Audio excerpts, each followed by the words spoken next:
జిన్నారం దగ్గర లింగాపల్లి దగ్గరికి రావడం జరిగింది. దండపల్లి తర్వాత ఇక్కడ పల్లెటూరు వాతావరణం చూస్తుంటే చాలా అద్భుతంగా ఉన్నాయి. ఈ యొక్క పల్లెటూరు వాతావరణంలో కంకులు ఎట్లా కాలుస్తున్నారు, మంచి వేడి వేడిగా మొక్కజొన్న కంకులు అద్భుతంగా కాలుస్తున్నారు. మరి మీ పేరేందు? గట్టిగా చెప్పు. చంద్రేనా? నువ్వు ఈ పని చేస్తావా, ఇంకేదైనా పని చేస్తావా? అన్ని పని చేస్తావా? మరి అన్ని పని చేసుకుంటే ఈ చిన్న పని ఎందుకు పెట్టినా ఆడేవాళ్ళకు పెట్టేది? ఏం పని లేదు, చేస్తామన్న పని లేదు. అందుకోసం కంకుల దగ్గరికి వచ్చిరా. ఇప్పుడు కంకులు ఎంత కోట? ఇది 10 రూపాయలకి ఇస్తారేమో. అంటే పచ్చివా? మీరే పని మీకు 6 రూపాయలకి 7 రూపాయల కోటి ఇస్తారట కదా.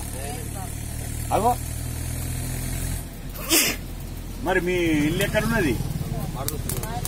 ఇంకా దూరం పోవాలి. మరి ఇక్కడ మరి వర్షం పడుతుంది, ఇది పడితే రాత్రి అవుతుంది. మరి మీరు ఎట్లా మరి దగ్గరేనా? ఫోన్ చేస్తే బైక్ వస్తుందా? అగో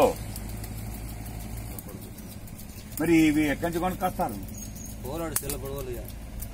అట్లాగా నువ్వు రోజు ఎట్లా ఓ బస్సు కొనుక్కొస్తావు 50-60.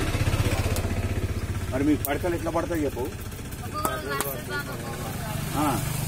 మరి ఒకరు చెట్ల మీద కోసుకొని వస్తున్నా తీయకుంటుంది. చెట్ల మీదనా? చెట్ల మీద కోసుకొస్తేనే తీయగా ఉంటాయి. ఒక రోజు కాకముందు ఉంటేనే తీయగా ఉంటుంది. ఒకరోజు తగ్గిన చప్ప పడుతుంది. మరి దీన్ని మీరు తింటారా? మందికి తినిపిస్తారా? లేట్ అయితే తింటారు. మాకు ముదిరిపోయినవన్నీ అందరికీ చేరగొడతారు, అంతే కదా. ఓకే. వాతావరణం కూడా అద్భుతంగా మబ్బుతో కూడినటువంటి వర్షం పడేటువంటి సూచనలు కనిపిస్తున్నాయి.